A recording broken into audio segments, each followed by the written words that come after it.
Oi pessoal, tudo bem? Bem-vindo e bem-vinda. Eu sou o Evandro Cini e esse é o Item Mais da CNN. Pode chegar. A aprovação de uma medida provisória que regulamenta o home office e realiza mudanças no Vale Alimentação sinaliza uma nova fase no mercado de trabalho depois do período de restrições da pandemia de Covid-19. O texto aprovado pelo Senado estabelece o que é teletrabalho e prevê a possibilidade de contratação do trabalhador por jornada, produção ou tarefa. Com essa medida provisória, o teletrabalho poderá ser realizado, então, por turno, por jornada e até mesmo por produção, porque nas regras atuais não há qualquer tipo de controle nas horas trabalhadas de quem aí consegue exercer o seu trabalho dentro de casa, por isso as empresas não conseguem fazer uma espécie de cálculo dos valores, por exemplo, de horas extras, de trabalho noturno e também no período que para fazer refeição. A MP ainda estabelece que aprendizes e também estagiários possam trabalhar nesse sistema à distância, fazer o trabalho de home office. E outra novidade é que pessoas com deficiência e que têm filhos até 4 anos de idade terão prioridade em caso de seleção de empregos, que é pelo modo de home office. A medida também define que o Vale Alimentação só será permitido para gastos relacionados à compra de comida. Segundo o texto, os valores deverão ser utilizados para o pagamento de refeições em restaurantes ou aquisições de gêneros alimentícios em estabelecimentos comerciais. E aí a gente se pergunta, até que ponto as mudanças na legislação abrem caminho para uma modernização das relações de trabalho no Brasil? Para falar um pouco mais sobre isso, neste bloco, convidamos o advogado e consultor jurídico Paulo Renato Fernandes, professor de Direito Trabalhista da FGV Direito Rio. Professor, seja muito bem-vindo. É muito bom falar contigo aqui no Item Mais. Oi, Evandro. Tudo bem? Muito obrigado pelo convite. Estou à disposição para tratar desse importante assunto que, vez por outra, transita na nossa legislação, na nossa mídia, as relações de trabalho. Opa, a gente que agradece. Eu quero saber do senhor quais são os pontos mais importantes da medida provisória aprovada pelo Congresso que regulamenta o trabalho remoto. O que você destacaria? Olha, essa questão do trabalho remoto é uma das grandes questões que o direito brasileiro tem que voltar a sua atenção. A pandemia, Covid-19, destravou essa questão do uso da tecnologia à distância, das reuniões, do trabalho à distância mesmo, Então, isso acabou se esprairando, com muita velocidade por todo o território nacional, e pelo mundo mesmo, Por sorte, a reforma trabalhista, lá em 2017, já tinha regulamentado de forma mais sistêmica a questão do teletrabalho. Então, quando veio a pandemia, nós não fomos pegos assim nesse aspecto, de surpresa, porque já havia uma regulamentação básica, mas já havia acerca do teletrabalho. Essa medida provisória agora, a medida provisória 1108, ela já decorre de um certo amadurecimento do legislador sobre essa temática. Afinal de contas, nós estamos aí contando com 5 anos já de reforma trabalhista, e de regulamentação do teletrabalho entre nós aqui no Brasil. O que me parece é que o legislador já refletiu sobre o tema, ouviu a sociedade, ouviu os trabalhadores, ouviu as empresas e fez aqui um esboço de aperfeiçoamento, de uma legislação que está voltada para o aperfeiçoamento do sistema. E nesse aspecto, eu queria destacar alguns pontos, como você solicitou. Primeiro, na redação anterior da medida da CLT, do teletrabalho, só era considerado teletrabalho aquele labor que fosse preponderantemente realizado fora da empresa. Isso gerava sempre uma discussão do que é preponderante, Então, eu tenho que trabalhar no regime do teletrabalho mais de 22 horas por semana, até 20 horas, como é que funciona isso? Mas espera aí, 20 horas já é um período bem robusto semanal, uma vez que a semana de trabalho são 44 horas. Então, pela lei, eu não sou teletrabalhador.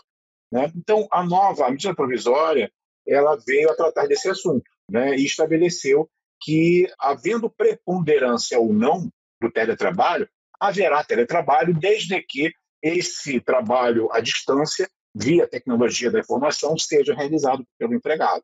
Então, esse ponto me parece que é um ponto bem interessante. Destravou essa cláusulazinha legal que impedia que você configurasse ou caracterizasse o teletrabalho em muitas situações em que ele estava fortemente presente, embora não superior a esse marco de preponderância da jornada. E essa medida provisória, ela garante todos os direitos que o trabalhador mantinha, por exemplo, no trabalho presencial, ele tem os mesmos direitos no trabalho remoto. Não há uma supressão de direitos com essa medida? Porque muitos trabalhadores que já exercem essas funções híbridas ou até mesmo remotas ficaram inseguros com essa questão. Não, efetivamente, não se percebe essa ideia. Primeiro, porque os direitos trabalhistas estão basicamente situados e previstos na Constituição brasileira. O artigo 7º da Constituição Federal estabelece um rol de 34 incisos que tratam dos direitos trabalhistas básicos do trabalhador. Então, isso não foi alterado, até porque a medida provisória não pode alterar a Constituição. O que a gente percebe aqui é que, na verdade, foi feito um refinamento da norma, né? Eu diria para você, respondendo objetivamente, pelo contrário, né? Não houve uma supressão de direitos. Porque, veja, um ponto muito sensível que havia antes, que era um ponto problemático da reforma trabalhista, era a questão do teletrabalhador não estar submetido a controle de frequência, a duração máxima de trabalho diário. O artigo 62 da CLT estabelecia, lá no inciso 3º, que o teletrabalhador não tinha que bater ponto, porque ele não tinha controle de horário, supostamente não teria controle de horário. A medida provisória veio a corrigir esse aspecto, né? Então, ela diz o seguinte agora, olha, se o trabalhador, teletrabalhador, né, o trabalhador telesubordinado, ele trabalhar submetido a uma jornada de trabalho, né, um horário de trabalho qualquer, de 9 às 18, alguma coisa assim, ele terá sim que ter controle de frequência. Logo, se a duração normal de trabalho dele for ultrapassada, se as 8 horas, naquele horário padrão, for ultrapassado, ele vai fazer jus às horas extras. Antigamente, no regime anterior da lei, isso ficou afastado, né? Havia interpretações no sentido de salvar, dizer que não, ainda tem e tal, mas pela lei isso estava afastado. Agora, a medida provisória tratou desse assunto e estabeleceu uma nova regência. Primeiro, então, se ele tem jornada de trabalho, ele tem direito às horas suplementares de trabalho, ou às horas contratadas. Depois, a medida provisória diz o seguinte, olha, quando se tratar de trabalho realizado por produção-tarefa, a remuneração do trabalhador for por produção-tarefa, aí sim ele estará submetido a essa regência do artigo 62 da CLT, que exclui o pagamento de horas extras.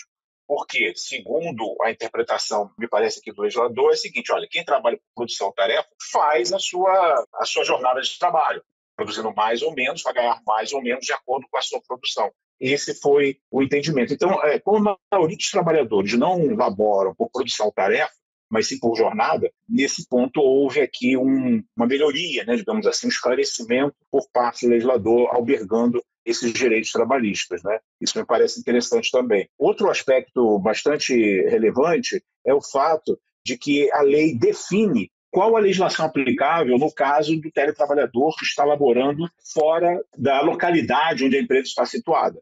Então, por exemplo, ele trabalha em Minas, mas a empresa está em São Paulo. Qual a convenção coletiva que eu aplico? A de Minas ou a convenção coletiva de São Paulo? Já que ele está efetivamente trabalhando em Minas, mas ligado à empresa de São Paulo. Há toda uma disputa judicial sobre essas questões ligadas a qual legislação, né? Qual enquadramento sindical que eu faria, ele vai contribuir para qual sindicato? O sindicato de São Paulo, de Minas ou do Rio, se ele trabalhar também em outro estado. Enfim, a lei definiu isso agora. A lei não, medida provisória, né? Ela diz que agora vale a base territorial do local da lotação do trabalhador na empresa.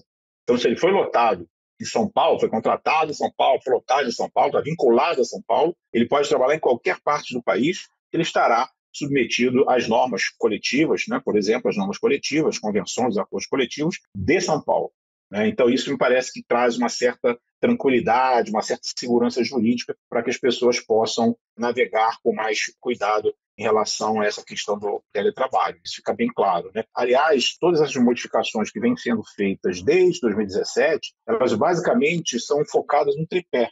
A reforma trabalhista está baseada no tripé, qual seja, prevalência da negociação coletiva, boa-fé contratual e segurança jurídica. São as 3 vigas, né, da reforma trabalhista. E a medida provisória aqui caminha nesse aspecto. Por exemplo, ela trata aqui de um outro assunto muito importante, que é o fato do trabalhador utilizar os equipamentos de telecomunicação fora do horário de trabalho. Isso sempre gerou problemas, porque, claro, o empregado pode usar os equipamentos estão eventualmente na sua casa. Se for um home office, por exemplo, os equipamentos estarão na sua casa. Então, naturalmente, ele vai usar aqueles equipamentos. A família dele, eventualmente, vai utilizar, fazer pesquisa, os filhos, etc. e tal. Às vezes, são equipamentos sofisticados e permitem aprimorar esse sistema de acesso à informação e tudo mais. E aí se discute o seguinte, olha, esse período que ele está mexendo nesses computadores, manipulando esses equipamentos, esse período é tempo à disposição da empresa?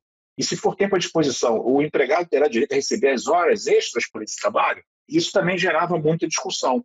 Então, a medida provisória entrou nesse assunto e disse que não. Para que isso aconteça, deve haver um ajuste entre as partes. Um acordo entre empregado e empregador, estabelecendo que esse período será considerado período de trabalho ou duração do trabalho. Não havendo esse acordo, prevalece o entendimento, uma prevalência do entendimento, segundo o qual esse tempo é tempo de não trabalho, um tempo de vida particular do empregado que ele está utilizando os equipamentos da empresa. É claro que se ficar comprovado um determinado processo judicial, num caso específico, que na verdade está havendo uma fraude, a empresa está obrigando o empregado a trabalhar depois do horário, manipulando aqueles equipamentos e tal, aí as horas extras serão devidas, claro. Como eu falei, boa-fé. Boa-fé, negociação coletiva e segurança jurídica. A boa-fé é um dos elementos centrais hoje do direito brasileiro.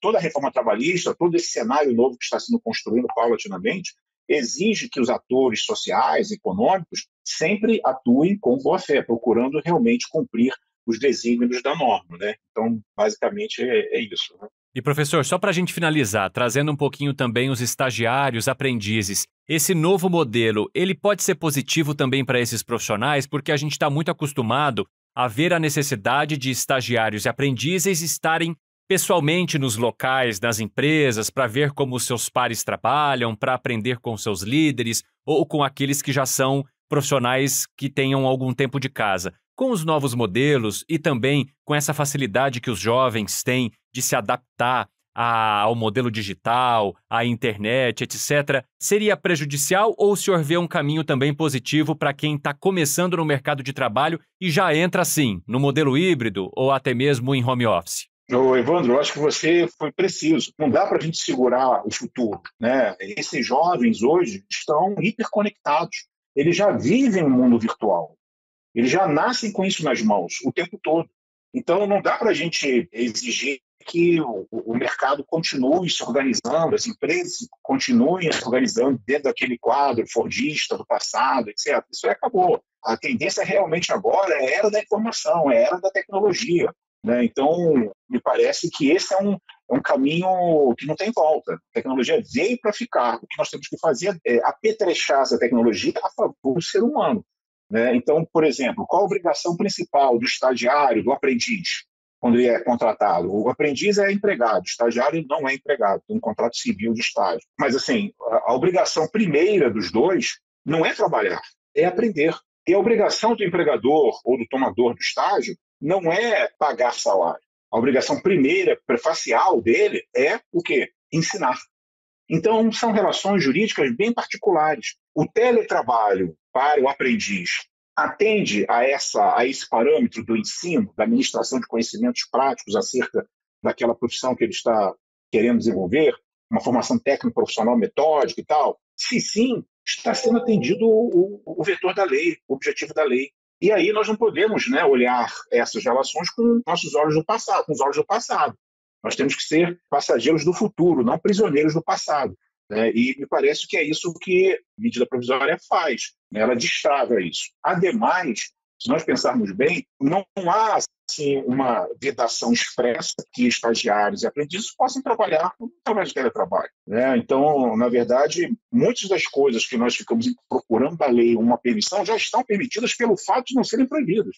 Aqui no Brasil nós temos uma sociedade, né, assim, fraca e um Estado muito forte. Isso gera esse déficit, né? Tudo depende da lei, tudo depende do Estado. Então, se não tem lei, as pessoas acham que não pode fazer, quando é o contrário. Se não tiver lei vedando, você tem um caminho pavimentado para seguir, sempre com boa-fé, lealdade e tudo mais. Então, esses aspectos hoje, do estagiário, dos aprendizes, me parece assim, algo muito interessante, algo que vai gerar muitas oportunidades de trabalho para esses jovens, que vão interagir intensamente com as empresas. Como falei, o teletrabalho foi destravado, né? A caracterização do teletrabalho, você pode ter teletrabalho com um trabalho preponderante ou não preponderante, até uma vez por semana pode ser caracterizado o teletrabalho, não há mais aquela exigência da lei que falamos há pouco. Então, isso tudo criou assim, um cenário jurídico bastante favorável à implementação do teletrabalho. E, como disse, veio para ficar. A sociedade brasileira e mundial, não só brasileira, despertou e destravou essa questão. Todo mundo hoje tem considerado a possibilidade de fazer reuniões, audiências, sustentações orais de tribunais, teleconferências, seminários, congressos, se valendo da tecnologia da informação, que gera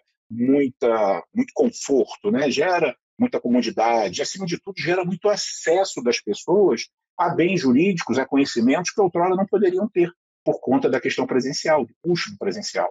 Me parece que essas medidas são estão bastante antenadas com as demandas da sociedade brasileira, né? E as demandas dos jovens, dos aprendizes, que estão, como disse há pouco, hiperconectados. Às vezes, presencialmente, eles estão telepresencialmente em outros lugares. Olha só, Evandro, que coisa. Não raro você encontra o jovem da empresa, né, linkado lá no seu celular, navegando, interagindo com pessoas fora do ambiente. Isso é muito curioso, né? Uma parte da empresa está em teletrabalho e o estagiário está sozinho na empresa ou com poucas pessoas presencialmente, porque a ele não poderia se aplicar o teletrabalho. Seria uma contradição, né? Então, me parece que esse dispositivo, essas normas, são bastante positivas e estão em sintonia com o escopo da nossa legislação, né? Professor de Direito Trabalhista da FGV Direito Rio, Paulo Renato Fernandes, que também é advogado, consultor jurídico. Muito obrigado por conversar conosco, né? Esse assunto, se a gente fosse levar em conta tudo que tem para se discutir, a gente passaria o dia todo aqui falando. Infelizmente não temos esse tempo, mas agradeço muito a tua disponibilidade, principalmente por dividir um pouco do teu conhecimento com a gente. Obrigado, Evandro. Foi um prazer. Eu acho que nós temos muito a fazer ainda. A legislação do trabalho brasileira está em franco processo de mudança. Nós temos que caminhar, sim, para um Código de Trabalho, para a construção de uma lei mais sistematizada, rompendo com esse decreto-lei do século passado, que é a CLT, e criando uma legislação afinada com o nosso tempo, moderna, atual e contemporânea das dificuldades, dos desafios da sociedade atual. Obrigado, Ivan. Um grande abraço. Nós que agradecemos, um grande abraço e até a próxima. As restrições do momento mais agudo da pandemia de Covid-19 fizeram com que o trabalho remoto se tornasse uma alternativa fundamental para diferentes tipos de negócio. Em alguns casos, a adaptação a esse modelo de trabalho foi tão bem sucedida que muitas empresas chegaram a abrir mão do modelo presencial. E as mudanças recentes também tornaram comum o formato híbrido, que alterna o home office com atividades presenciais.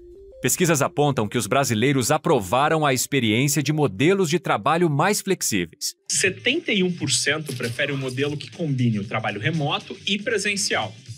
E 20% querem um trabalho totalmente remoto. Só 9% desejam voltar de vez, em 100% do tempo, para o escritório.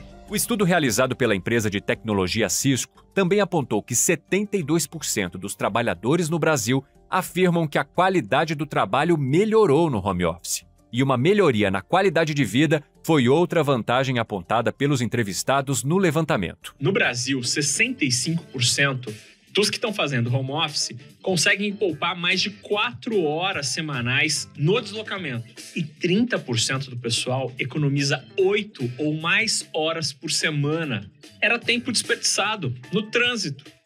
E sabe quem ganhou esse tempo todo? É a família, os amigos e os animais de estimação. Um outro dado interessante, voltar para o escritório também pesa no bolso. A economia média nos últimos 12 meses com o trabalho remoto foi de incríveis R$38 mil por trabalhador. Com o home office, desapareceram os gastos, por exemplo, com a passagem do ônibus do metrô, a gasolina, o almoço no quilo, as roupas mais arrumadinhas para ir para a firma e o docinho depois do almoço. E esses gastos, obviamente, pesam muito no momento como o atual, em que a inflação já passou dos 12% nos últimos 12 meses. Neste segundo bloco, nós vamos conversar sobre o novo cenário do mercado de trabalho e o que podemos projetar para o futuro. Para isso, convidamos a especialista em capital humano Tatiana Fernandes, da consultoria PwC Brasil. Tatiana, seja muito bem-vinda ao Item Mais. É um prazer falar contigo. Boa tarde, Evandro. Tudo bem? Muito obrigada pela oportunidade. Tatiana, hoje as empresas e os trabalhadores convivem com modelos de trabalho remoto, presencial e também o híbrido, né? Essa é uma realidade que tende a permanecer ou é possível imaginar que os tempos de uma rotina de trabalho 100% presencial podem estar acabando? A gente precisa segregar esse universo em duas partes aqui. A primeira parte, existem alguns modelos de trabalho que ele não permite que tenha um modelo híbrido ou um modelo remoto. Então, nós estamos falando de modelos de negócios que já não possibilitam essa experiência para o profissional. Agora, para o modelo de negócio que permite, o que nós temos percebido, e isso também, né, na sua introdução, você comentou sobre o período da crise sanitária, que nos mostrou que, com o modelo remoto, a gente consegue ter mais qualidade de vida. A gente percebeu também, várias pesquisas mostram, a eficiência também fez parte, veio junto com esse modelo de trabalho híbrido e o modelo remoto também. Durante esse período de crise sanitária, as pessoas também elas fizeram uma reavaliação de valores. E agora o que a gente percebe, né, alguns valores passaram a ser mais importantes. O tema de flexibilidade, ele tem muito mais valor agora, porque as pessoas têm a agenda dela. E o que é flexível para você pode não ser flexível para mim. Então, isso acaba por fortalecer a ideia de que o modelo híbrido, o modelo remoto, são modelos de trabalho hoje que tendem assim ser os mais utilizados pelas empresas, até mesmo como uma forma de retenção e atração de talentos. Agora, Tatiana, os gestores de empresas que foram acostumadas com o modelo presencial a vida inteira, mas que conseguem oferecer o modelo remoto hoje, né, exercem atividades que permitem essa modalidade de trabalho, esses gestores eles também precisam mudar a sua consciência, eles precisam entender o momento diferente que estamos vivendo para poder oferecer isso à sua equipe e cada vez mais valorizar a produtividade de seus colaboradores a partir do que eles entendem como melhor para eles também? Eu acho que isso vai ser primordial agora, né? Então, acho que com a crise sanitária muitos aprenderam que o modelo remoto ele traz eficiência e ele também traz engajamento dos profissionais. A partir do momento que os profissionais eles podem ter mais tempo para se dedicar também para o aspecto de bem-estar, e a gente sabe que bem-estar é muito relevante, isso gera maior engajamento nos profissionais. E isso traz uma questão, porque liderar no modelo remoto ou no modelo híbrido é muito diferente do que liderar no modelo presencial. Ele traz uma questão menos hierárquica e uma questão mais de confiança. Então, é uma liderança por confiança. E isso traz algumas habilidades que talvez aqueles gestores que viveram o presencial, talvez não tenham todas essas habilidades, que são as habilidades soft skills, as habilidades comportamentais. Então, isso passa a ser agora, o termo de liderança é, eu diria, o fator principal nesse modelo de trabalho híbrido e remoto. As pessoas agora, os colaboradores, eles querem ter líderes inspiradores, líderes humanizados. E para ser líder inspirador e líder humanizado, vem essa questão dos soft skills, essas habilidades comportamentais, que é fazer com que os colaboradores eles se sintam parte do propósito do negócio, fazer parte da estratégia do negócio. Então, o papel do líder se tornou muito mais relevante. E a gente até fez uma pesquisa na PwC, onde nós olhamos para as competências do profissional do futuro. E as competências do profissional do futuro, a maioria delas está relacionada a líderes inspiradores e são essas habilidades comportamentais. Criar empatia, se colocar no lugar do outro, temas de bem-estar, perceba, são habilidades diferentes do que a gente tinha no presencial. No presencial você estava ali no dia a dia com a pessoa e talvez a gente não tinha tanto essa questão comportamental. Talvez a confiança, liderar por confiança, talvez não era algo tão primordial quanto é hoje. Eu até quero trazer um exemplo do meu convívio, né, para a gente continuar a nossa conversa, Tatiana, porque uma das pessoas da minha família trabalhava presencialmente, com a pandemia passou a fazer o trabalho remoto em outra cidade. E agora que a empresa onde ela trabalha voltou a funcionar normalmente, o gestor decidiu que quer mantê-la remotamente porque entendeu que a produtividade dela aumentou nesse modelo. Ela conseguiu entregar mais do que quando estava de forma presencial lá na empresa. Vocês também têm vários relatos e dados sobre essa questão de produtividade e principalmente de rentabilidade para as empresas com o modelo remoto? Tem algumas pesquisas e elas demonstram, na verdade, quando você tem profissionais engajados, eles estão mais alinhados com o direcional da empresa e isso acaba, por consequência, trazendo eficiência. Isso traz, na verdade, uma efetividade melhor na realização das tarefas, né? Então, sim, é o que a gente tem percebido E é interessante esse seu exemplo, que está na sua família mesmo, porque, de fato, antes existia uma dúvida dos gestores, dos executivos, se trabalhar remotamente era realmente eficiente. E se provou que é eficiente. Os níveis de produtividade aumentaram significativamente. Nós tivemos uma pesquisa que nós rodamos e foi concluída no primeiro trimestre do 2022, e nós perguntamos tanto para os colaboradores como também para os executivos como é que eles tinham visto a questão de produtividade. A maioria informou que sim, tinha percebido um incremento de produtividade significativo nesse modelo de trabalho remoto. Então, sim, nossas pesquisas mostram isso, mostram que tem uma melhora de eficiência, mas, ao mesmo tempo, as pesquisas mostram que as pessoas estão dizendo que estão trabalhando mais. Então, ao passo que estão trabalhando mais, você precisa pensar também o quanto é sustentável no longo prazo. Então, vem um tema mais, volto para aquela questão da liderança que você me perguntou anteriormente. Como você vê a questão da liderança? Mais importante ainda, para poder ter essa sensibilidade de como estão os seus colaboradores. Eles estão sendo eficientes? Estão. Mas a qual preço? Será que essa performance, essa alta performance é sustentável no longo prazo? Essa é a pergunta que o gestor, o executivo, tem que estar na cabeça. E aí, Tatiana, eu gostaria de aproveitar esse seu gancho para voltar exatamente à questão da regulamentação de projetos de lei aprovados para justamente trazer deveres e direitos desses trabalhadores, desses novos formatos de trabalho. Diante dessa questão que você acabou de apontar, ou seja, dependendo da gestão, a pessoa pode começar a trabalhar mais do que ela trabalhava, ou o fato de estar em home office fazer com que ela deixe horários que são direitos do trabalhador, então aquela 1 hora de descanso ou aquele horário de almoço, e aí a pessoa começa realmente a atropelar toda a rotina para poder entregar aquela tarefa que foi exigida pelo seu líder, pelo seu gestor. Essa questão de leis que tragam cada vez mais direitos e tornem cada vez mais transparentes essas relações, elas vão se tornar também cada vez mais importantes com esses novos modelos? Como é que se enxerga essa parte?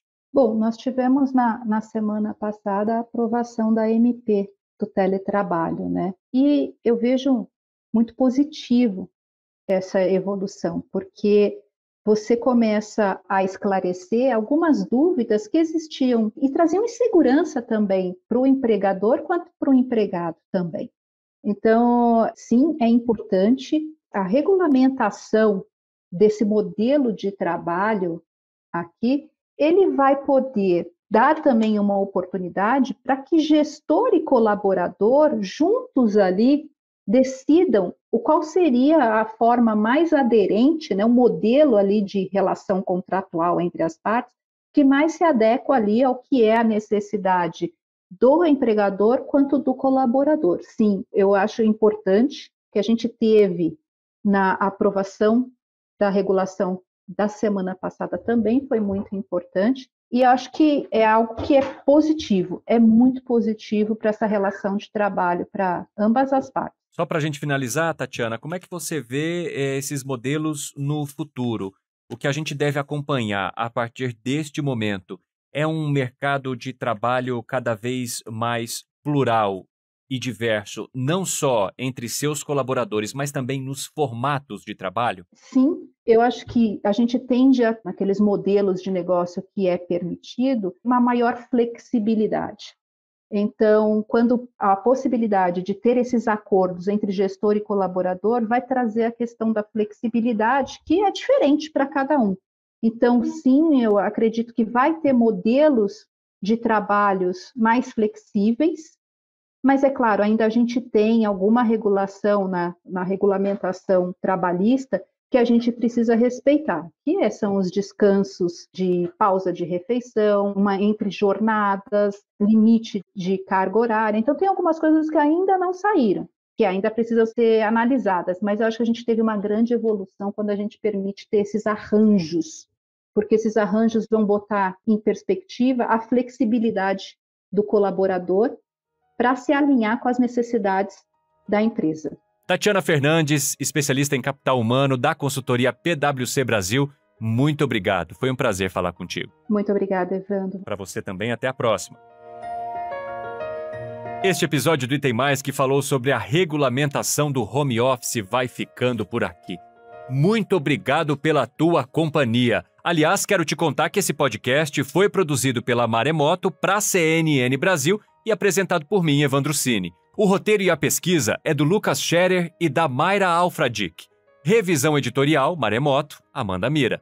A pauta e a produção são do Danilo Santana e da Cecília Fernandes. Edição e sonorização, Ana Mariquito.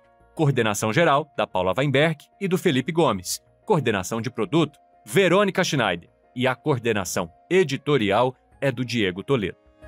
Você também pode ouvir o Item Mais no site da CNN Brasil. Aproveite para conhecer os nossos outros programas em áudio. Acesse cnnbrasil.com.br/podcasts. Até mais!